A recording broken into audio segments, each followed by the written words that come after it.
Hey, everybody, and welcome to another episode of Under the Finfluence with Julia Hartle and myself, Christine Da Silva.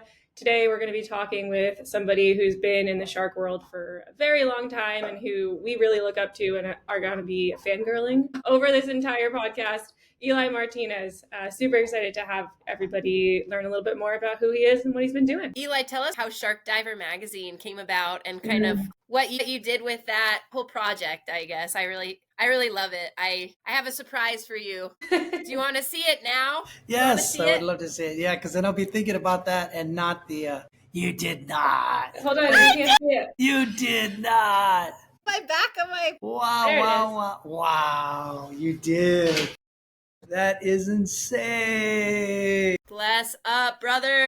Wow. So new tattoo, huh? Wow. Oh, yeah, I got a little tibby. I guess 35 people sure. Tattoo. That is so, wow. That is, thank you. Wow. I'm not going to be able to focus now. I've always had a love affair for magazines, like whatever sport I was really interested in doing, like participating in, whether it's mountain biking or rock climbing, surfing. Everybody had a magazine dedicated to it. And when I got into scuba diving, I fell in love with sharks right away. There was nothing dedicated to just sharks. And I thought, okay, well, this is a perfect opportunity for me to kind of go, make my mark, I guess, in the industry, find a home and be able to tell stories, which I really like doing.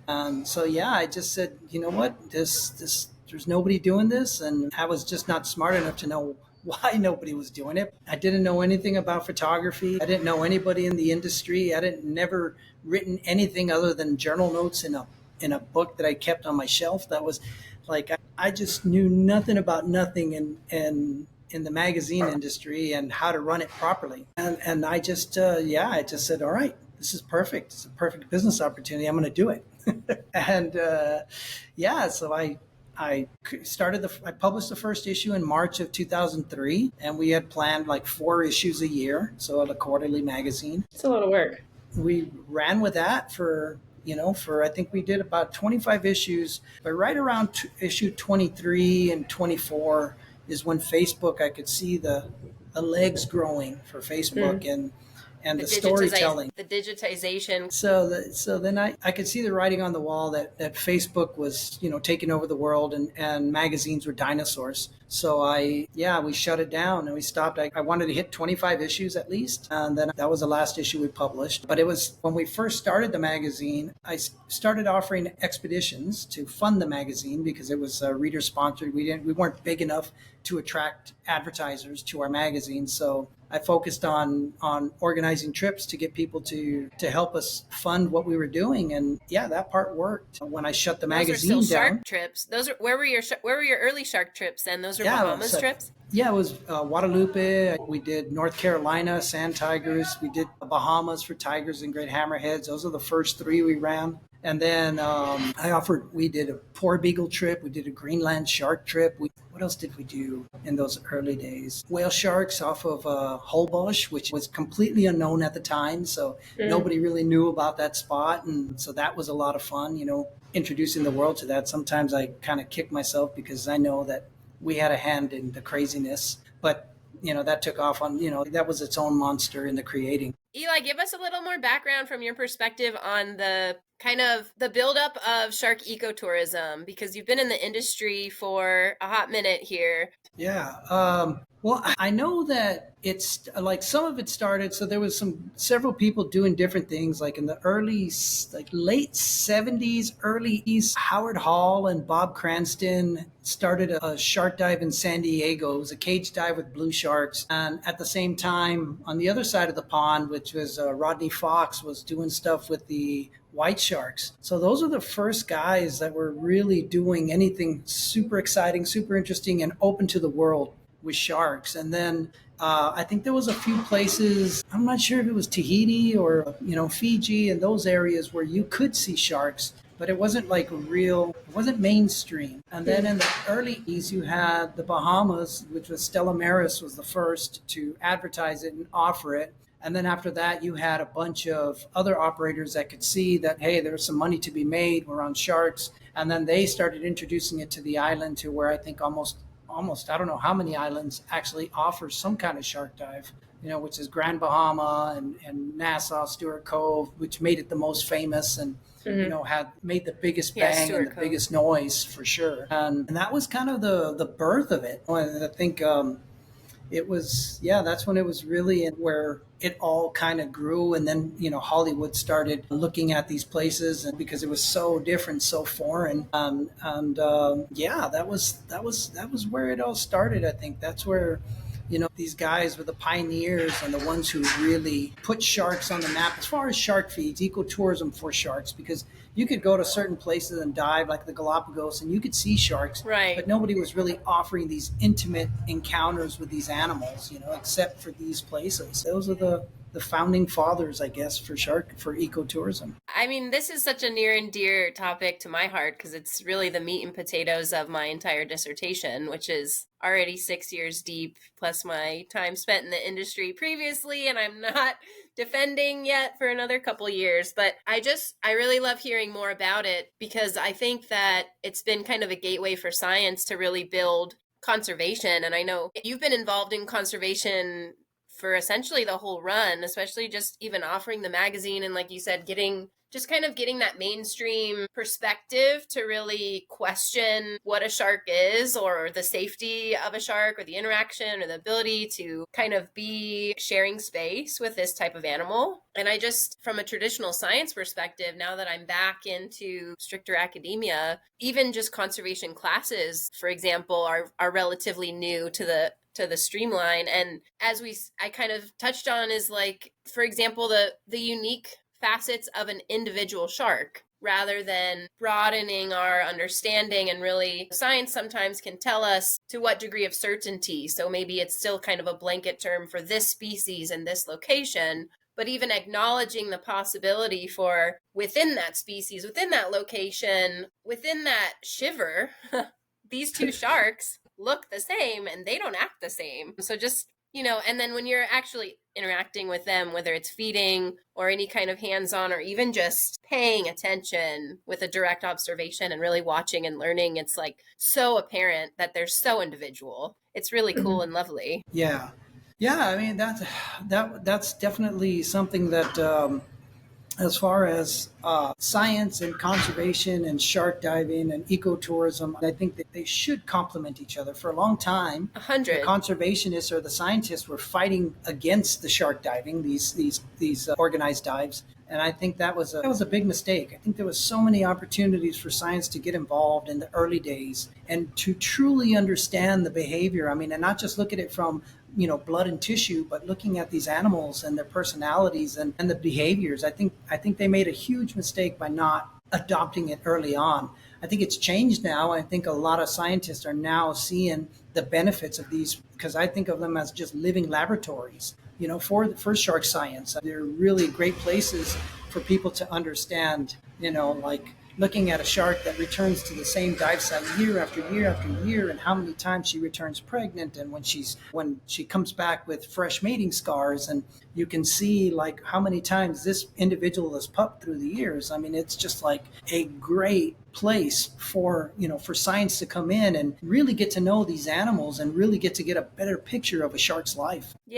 Yeah, and I agree. It's definitely opened up, and I think that maybe a little bit of gatekeeping, or again, just kind of the standing traditions of like Western science, and as more diversity, as more perspectives have entered, as we've been able to quantify residency patterns, for example, and complement the citizen science, the direct observation with tag data, other kinds of movement data, satellite things, that we really see how broad the spatial kind of range of some of these animals can be. And then, like Christine, I think you're good at saying this, it just brings more questions. Well, then at what point did you start to diversify from sharks to, did you go straight into other predators or other locations, or? Yeah, the first trips we started offering that weren't sharks was crocodile diving.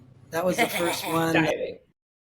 that just Jesus. fit in. I was in love with these animals. I mean, I just loved animals, and I kind of like felt like I almost had pigeonholed myself into to being the shark guy. And when this opportunity came up for crocodiles, I just felt like it was a good fit for who we were. Since we were doing megafauna, this is already predator based, and we're still almost primary, like we do a lot of whales and stuff, but predators are still my favorite, and the animals that I tend to focus on as much as I can. Same. That's crocodiles, and then we started doing some whale stuff, and then the anaconda diving, it just kind of grew from there, and try to find different animals that I wanted to see. Really is how I kind of look at a place, and like, I want to see this animal, I want to get to meet it, and then I just put out there and say, hey, I'm going to go do this, does anybody else want to come with, kind of thing. And people say yeah, of course. So it worked out. That's how I met you, was jumping from early quad, for me, it was a couple of my first quad trips in, I think, late 2016. And then through the industry that I was already working in, the shark diving on North Shore. And I really got into that from a good friend, Corey. Had less responsibilities at that point in our life. So we could kind of just suddenly decide that, hey, you have this time free. Hey, I have this time free. Hey, whoa, we can go with Eli Martinez, we can go to Socorro, and we can see, sharks, new species, and just who doesn't want to be diving all day for a week straight. We had a great trip. We had a great time. We saw amazing stuff, and had really close encounters, and really vibed as just people and talking about animals and behaviors and individuals. And now we got you on our podcast. Yeah. I mean, that is my favorite part, is meeting people. And then when you get together, it's just like all these crazy wildlife people that are traveling all over the world. And, you get together, you tell stories, you start talking about the different spots you've been to. And then they're like, oh my God, I want to go there. And, I got a guy here this week that was just showing me all this epic leopard seal stuff in Antarctica. And I'm just dying because I'm not there. And I'm like, I'm right here. We're doing amazing stuff with sperm whales, but I'm dreaming of Antarctica and going over there and feeling FOMO because I'm not there. It's so addictive, and nature's so amazing. And you go to a place like this and it fills your soul, and you just want more. You need it. Yeah. I was gonna. It's a certain special kind of person, like us three. I feel that way for sure. Where I think a lot of people don't necessarily feel so fulfilled after an experience like that. But for me, it's like what we're doing on this podcast, bringing together like-minded people who are also excited by megafauna and by predators, and responsibly interacting with them so that we can learn about them. That's what really lights a fire in my soul. And I'm ready to I've been sitting down a lot, writing a lot recently. Yeah. And you're I'm intense FOMO right now. I got another month and a half of writing. I totally get it. I completely get it. Yeah. I mean, that's all you're doing. That's really what you do. You come here and you plan for the next, where are you going next? And what are you going to do next? And what do you want to see next? And, it's just, you're here. And even though you're present and enjoying the moment, there's still in the back of your mind, okay, I'm going to be home in a week. Where do I want to go after that? We all feel just know that the next time I see you on a trip, I'm going to be under an alias, so you never know when I'm going to be making it there. I'm going to show up and be like, ah! You'll be like, damn love it. But absolutely love it. See your tattoo first. But should we explain the tattoo? Yeah. Well, it was. I got really lucky because there was this local kid who when I first came up with the idea for the magazine, I was trying to come up with a logo, Shark Diver Magazine, and I had a couple of books in a magazine, and I showed him. I said, look, and I gave it to him. I said, look, I want the A to be some kind of shark fin. So I gave him a couple examples, and he came up with this, really right out of a couple of days later. He's like that, and it's a little rounder. I said, make the nose a little pointier. So that became our A in the magazine, and then it was embraced by the people that supported what we do, and I just wanted it to really symbolize this life, this world, and nature. So it's been great to us, and I love her. I was the first one to get it. 35 people. It's been nice. It's humbling that people love what we do enough to express it on themselves. So there's magic, just magic. I love it too, because most shark logos or shark pictures or anything you see, they're broadside, so it's a shark. But this is, you're actually looking at its eye. You can still tell that it's a shark, but it's like coming at you and then turning. And so it's like you're making eye contact with it, which isn't something you see very often. So that people probably really connect with that. With Timmy and Shark Diver magazine and just having this background and love for animals, at what point in your life did you come to be fascinated by sharks? Well, I mean, my first ocean dive, like the very first, like when I got certified. There's that backstory behind that. But when I got ocean certified, I went to Cozumel and dropped down, and I saw a shark. And it was during the winter time that we were there, so definitely it was a bull shark, because that's like, now that I look back, it Because was you were a a bull bull shark. rider. I swear, like everybody we talk to, their first shark they see is a bull. I was in the water, and I wanted to follow it. It scared the shit out of me, but at the same time, I wanted to follow it. But it was going against the current, and there was no way I was going to. And I ran out of air pretty quick. So I came up to the surface. I'm sitting there waiting for my boat. And the only thing I'm thinking is the shark's going to come up and eat me. It's going to come after me. And that was running through my mind, but nothing happened. I got on the boat, and I'm sitting there just thinking about seeing this shark. And it was just like, how amazing it was, and why didn't it come after me? Like, everything I thought I knew about this animal was wrong. And so I just left the water that day, and I was, my mind started racing, like, I got to see more of them. I got to do this again. Like, I want to see, where can I see more sharks? And it just, that fascination with the animals. I went and bought shark books and just tried to learn as much as I could. I was hooked. I was so hooked. And then my first actual organized shark dive was Stewart Cove's place in Nassau, and that's the trip that changed my life. That's the one where I said, I'm going to do this forever. How? That was that was the one. You made it work. Is that where you started playing with? Where did you meet Hook and learn to interact with her? That was after the birth of Tiger Beach. December 2003 was when Tiger Beach really took off. Like, that was the first times it was being chummed purposefully. Jim Abernathy, which is the father of Tiger Beach, he was going there, and he started promoting it. And through our magazine, we were building it up and promoting Tiger Beach. And then it just grew from there. And then in 2005, I went there for the first time. I was there. I was in the Bahamas with Jimmy that December 2003. There was still no Tiger Beach. We went for tigers and great hammerheads, and we were just going to different spots, chumming, trying to find them. But it was after that trip that Jimmy figured it out, found the formula, and then that was it.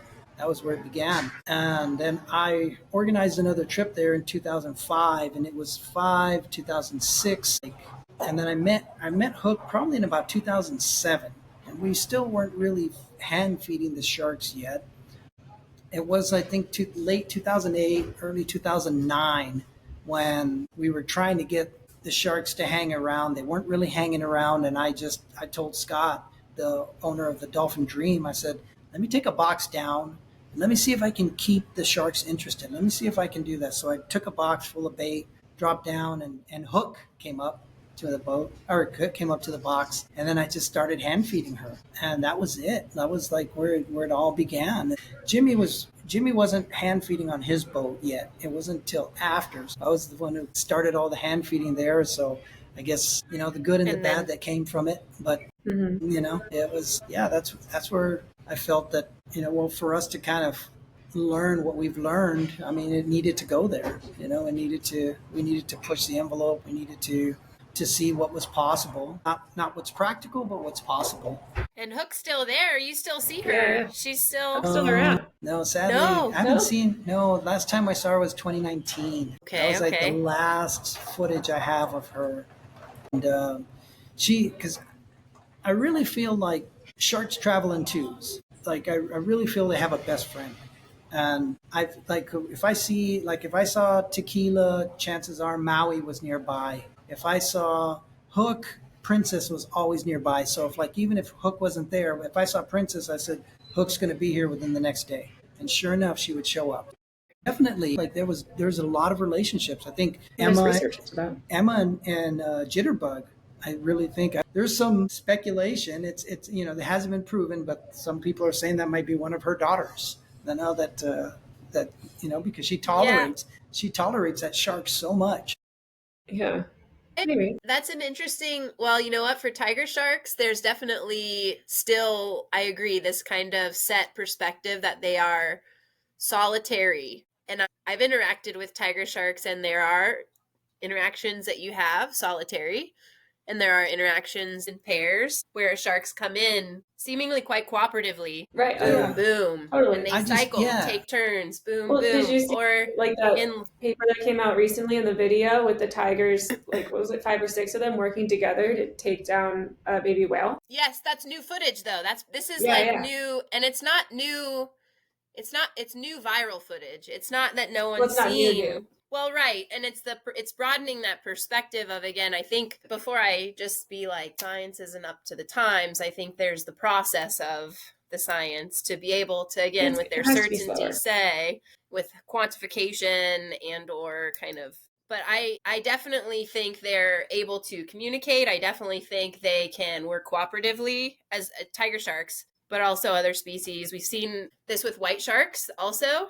There's been a paper with white sharks having some kind of close social ties, whether it's a pair or possibly related as well. And I think that only makes sense in their learning patterns to see that you not only across that dominance hierarchy scale that's pretty mainstream recognized now, of like maybe it's a larger shark, a more assertive shark that may be They get leading the food first. right, might own that immediate space. But you'll see others, and there are instances where the small one can learn. They have a gap, they have a chance to insightfully kind of experience whatever is taking the attention of this larger animal, this larger, more successful individual. And so that has to be part of their process of like cognitively developing their success in life strategy. Well, yeah, I mean, even you see like where I'm from on Cape Cod, the smaller sharks have to learn how to hunt for the seals. They're not just like, oh, I'm born able to catch a seal. And I wouldn't be surprised that like some of what they're doing is watching other sharks doing it. One of my theories is that part of how they learn is downloading information from other sharks, like through rubbing, touching, passing information to each other. Like I feel like that's part of their learning processes. And so it's necessary to make contact with another shark so that you can pass, like I've seen it with lemon sharks over and over again, where I'll have one lemon shark and I've worked with her and I give her a back rub and she's laying down for me and I'm just rubbing her back. And before the end of the trip, I'll have 3 or 4 others asking for the same. So it's like, and these are sharks I've never worked with. And they'll purposely, while I got one shark and I'm giving her a back rub, they'll purposely swim over to this one, touch her, rub up against her as a pass, just to, I guess, download what that shark is feeling, what that shark is sensing. Hey, I'm here. This one's comfortable with this situation, this other species. I'll test it out. Yeah. Why? And, like, why and how, and if I want to make sure, how can I, like, my proximity, am I allowed to enter? Am I allowed to share? Is this animal really as calm? Their sensory systems are not human, so we can't personify them as the way we would. Yeah, so we don't know different types of information than we would if we just like reached out and touched our buddy that was getting right, and just the ampullae, the lateral line, the ability, like, if that shark's very still, very calm, whatever these kind of neuron synapses firing in their brains that are saying this is okay, this is something that's safe for me, this is actually something like positive that I'm going to then replicate or reciprocate, or anyway. We're kind of like getting wild here, I mean, but especially I'm all about it. Especially in lemons and in the Bahamas, there's been quite a bit of research that's gone into showing that they literally do have friends, right? Like when they're pups and they're up in the mangroves hiding, the same buddies like hang out together and like learn to hunt together. And they're like literally, I have a bit of I'd hate to use a friend mentality, not a pack mentality or something like that. But it's been shown that they leave in these same groups that they started out in as pups. And so maybe what you're seeing too is just that group. They are comfortable with that shark and they know each other. Shark. And they're like, hey man, I'm here too. Like, how would they not spend time with another? And not recognize? They have to be able to recognize themselves. Yeah, I've just seen so many interesting behaviors and so much, unique things that like I see it and then I'm kind of looking around like, did anybody else just see that? Like, was it just me? Am I just crazy? Or like, did that really happen? I see that all the time, and I just know that there's more going on up there than just, instinct and food and babies. And that has to be, though, well, that's part correlated of with it. that's your success with interacting with individuals and across species and applying your perspective and your interactions with their behaviors and recognizing that's like a mutual positive or at least neutral environment that Yeah. I like it's so unscientific, but they definitely like feel your vibes. If you Yeah, respect for it, sure. they're going to respect you Water back. It's very much how and you hold yourself. They notice if yeah, you're standing up straight, no matter what the animal is, or if you're holding yeah, eye contact, if your heart rate's slow, giving yeah. them their space. And I mean, I'm under no illusion. I know if I do something stupid in the water, like they will eat me. Like there's no doubt that this animal is a predator. It has instincts and it's opportunistic. that's called So respect, I don't responsibility, look at them as their Ownership. puppy dogs, or like this shark loves me. I know that, like I do something dumb and I will pay the price. So, there is that too. But, yeah, along with that respect comes the opportunity to look past that and see the different opportunities that these sharks will give you if you just open your eyes, open your mind, and just kind of like take a look, slow down and take a look, and you will see some magic happening for sure. Yeah. I agree, Christine. I think it's across animals, but I do wholeheartedly believe that the water is in some ways a more efficient conduit for like feeling, for like whether it's just those subtle movements and vibrations in the column or just the pressure that it holds. I think there's a different layer there to air and just to communicating with animal. That was mind-blowing for me. I'm not like a snake person, but when I was communicating with someone about like reptiles, and it was like I was like, man, I can see fish, but then I hadn't experienced like a snake. I'm like, they don't even have an appendage, for heck's sake, but they can still coil, they can still move, they can speed up and slow down. Like it's amazing. I love animals too, and I only love learning more as well. It's like, it's almost so great to have something like knowledge just hit you in the face and be just like flabbergasted, like some totally new like layer and dimension to all of this is just, I mean, that's why we all do what we do, right? Yeah. Absolutely. Always asking questions. So Yeah. Eli, do you get to work with scientists often? I know that there's been a lot of pushback of shark diving and no, really opinions are.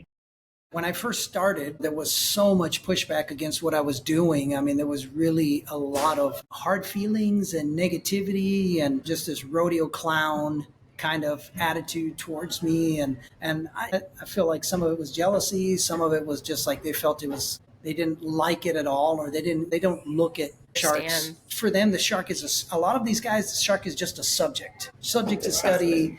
From the environment, from themselves. Yeah. And I was just showing them in a way that wasn't seen before. So it was like the community was really hard on me for a long time. I did try to work with them as much as I could. I mean, like, our poor beagle in the Bay of Fundy trip that we did, that was a satellite tagging trip that we did. And we were the first people to satellite tag poor beagles in the Bay of Fundy. We satellite tagged 2 sharks and got a bunch of information talking to where they were tracking these animals and found out they actually leave the Bay of Fundy, go out into the open ocean. So more protection is needed because this population of sharks is not actually staying in the bay. They're actually going out into the open ocean. And so that was what the Canadian Shark Institute, or whatever, they forgot their name, their acronym, was doing is trying to figure out, what we can do to protect our poor beagles in these waters. So yeah, it was fun. I enjoyed being a part of that. I enjoyed working with the scientists in this way. But when we were doing our shark stuff, because it was so brand new, no one really didn't understand it. And I had always said, this is the perfect laboratory. You're going to have an opportunity to study these animals. And for them, a lot of them, it was like, no, it's not real. It's fake. It's engineered. It's artificial. These sharks are not supposed to be there. Right. Right. So then you tailor your study. Yeah. So instead of looking at sharks as this place is like, look, you got the same sharks showing up year after year, and it's a great opportunity to study them and learn a lot of these individuals. But no, they just kind of shut it down. And it wasn't until years later when when Neil Hammerslag started doing some of that work in Tiger Beach and tagging the sharks there, and that we really started seeing a bigger picture of what was going on at Tiger Beach, around Tiger Beach, and some of the individuals that call that place home. I love that you could still see the potential of the science despite maybe the criticisms and kind of the rocky start, and that you are still involved, but you're still on your own path as well. I do agree that that kind of connectivity is so important, and I do also agree that it really complements each other. And this is maybe a little segue, but I think it's just like humans and sharks interacting is also like the mainstream media and the shark diving industry is really what we're discussing. The history and legacy of humans and sharks is coastal and indigenous people. I have spoken to people here that have legacy and ancestry with these animals that have, some of them speak about kind of tonic in different ways, and even from the tail of the animal, or just other kind of methods and things that aren't even on kind of the shark ecotourism map. And we also touched a little bit on kind of, I feel that way too, of just having a hand in kind of the monster that shark ecotourism can be. It can have that face depending on the presentation and what have you. But I think we're doing it for the right reasons, and as long as we're kind of learning and tailoring our experiences and respectfully being responsible with our decisions, and still promoting kind of the conservation angle and just the value of a living shark. Worth more alive. Absolutely. That's always been my thing. Where's, if you look at shark diving globally, it's really, it's a very small percentage of sharks. And it's not even 1% of the shark populations that people are working with. It's an opportunity for people who love sharks to show the world, people around the world, how amazing these animals are, why they're important, why we need them. And then, some of these special encounters. It's a very, very small percentage compared to the number of sharks that are killed around the world, the number of sharks that, that for the commercial industry, for the sport, fishing industry, and bycatch.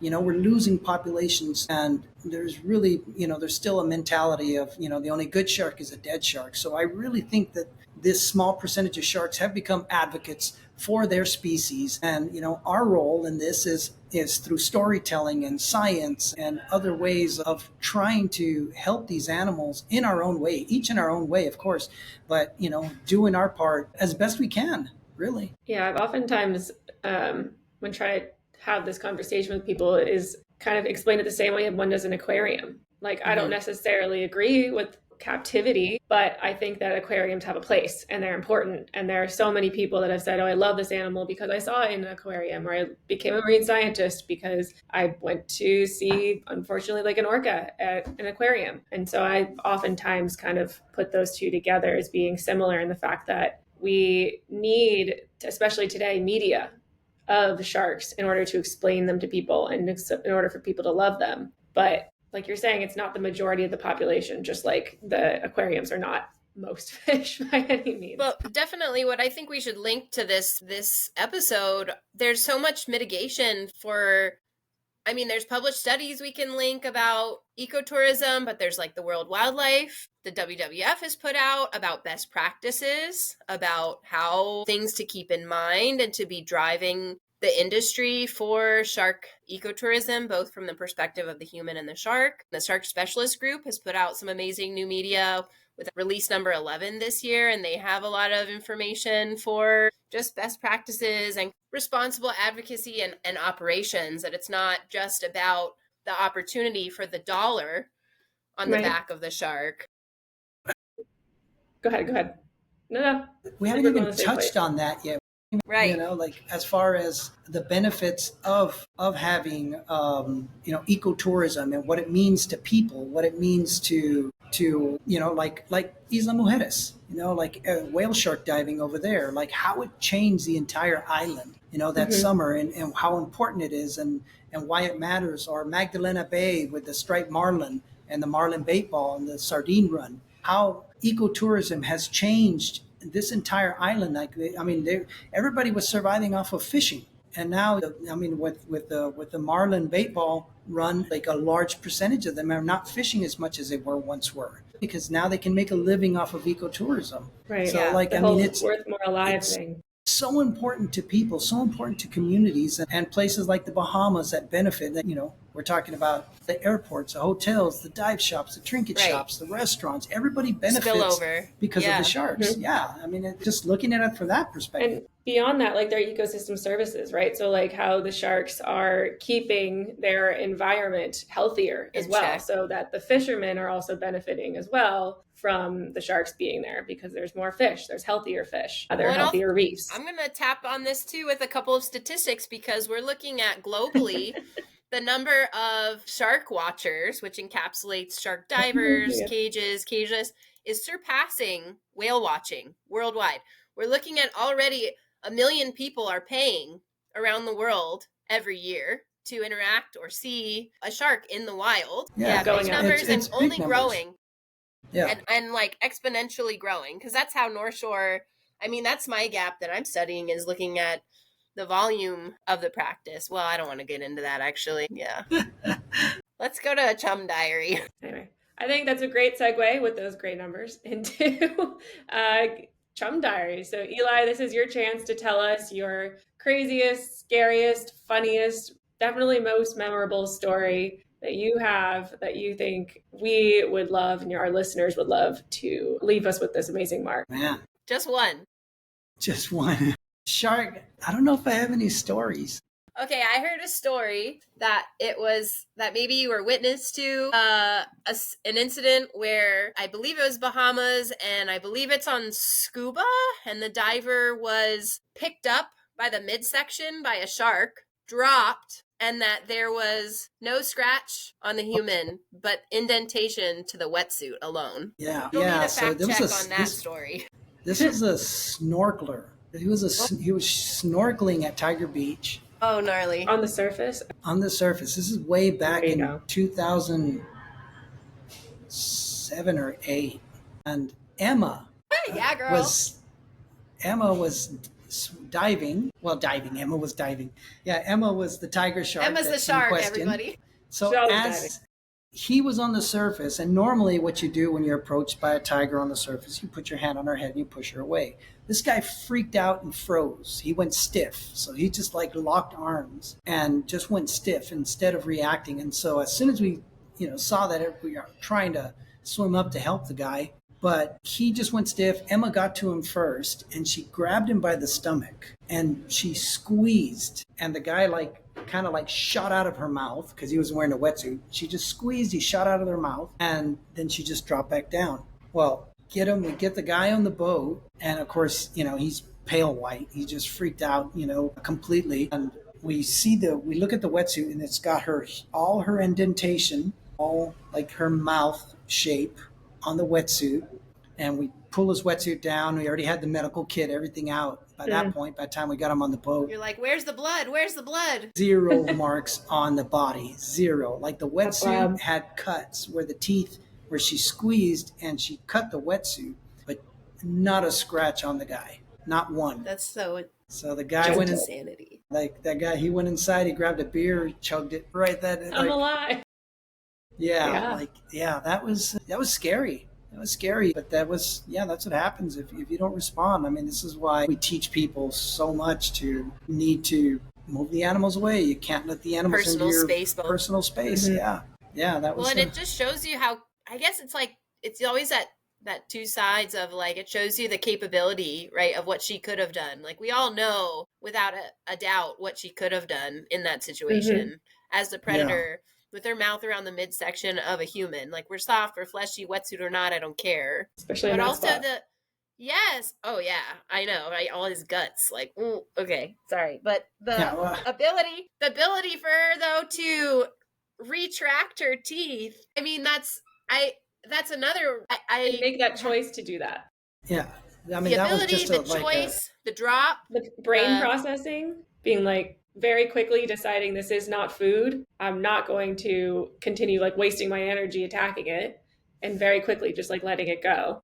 Whatever statement she made it. Level, like sensory and decision making. Yeah. I mean, I always compare them to dogs, and I don't want to belittle them to like a household pet, for example, which I love dogs, so it's not really belittling in my opinion, but it's like, yeah, puppies, mouthing, teeth doesn't necessarily mean shred, doesn't necessarily mean loss of limb. It's a very situational basis. Yeah. And you don't know the status of the animal per se at that time. And I agree, that's kind of on the human, unfortunately, but I'm so glad he was okay. That's such a gnarly story. Too. You and me both. Yeah. But yeah, being right on the surface there. Yeah. Well, this is Eli, after that crazy story. This is your chance to really plug anything. Is there anything that we didn't talk about that you still want to talk about? Or are there any, trips you have coming up, nonprofits, things you have coming up, anything? This is your time. You can find us on our website, sdmdiving.com. You can find us on Instagram, sdmdiving. Easy. Facebook, SDM Diving.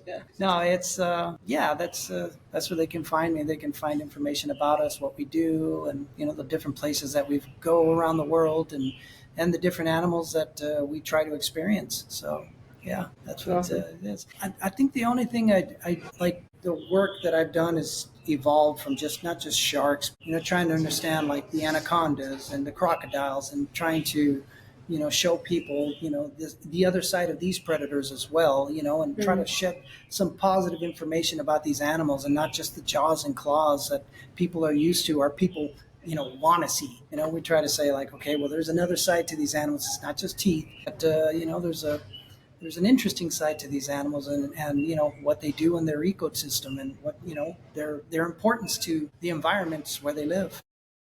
Yeah. I'm just thinking, like, you're saying that, and I'm like, that's what they're saying about us. They're like, mice are like coming into our house, and they're not all bad. They also have families like us. But I want to say too, just for educators and local communities and stuff, and classrooms, because I know we didn't even touch on that in this episode, but that's also something you've been really involved in along this whole road as well. So people that are interested in expeditions, interested in sharks, interested in predators, interested in learning more, communicating, storytelling, interacting, what have you, please, please, please contact support, hit up Eli Martinez, because he is the original gangster of this industry. And we're so happy to have him here and catch you this time around, and just so grateful to share story, and we love you. Thank you. I love it. Thank you. We got to do it again. Awesome. Thank you, guys. Over and out.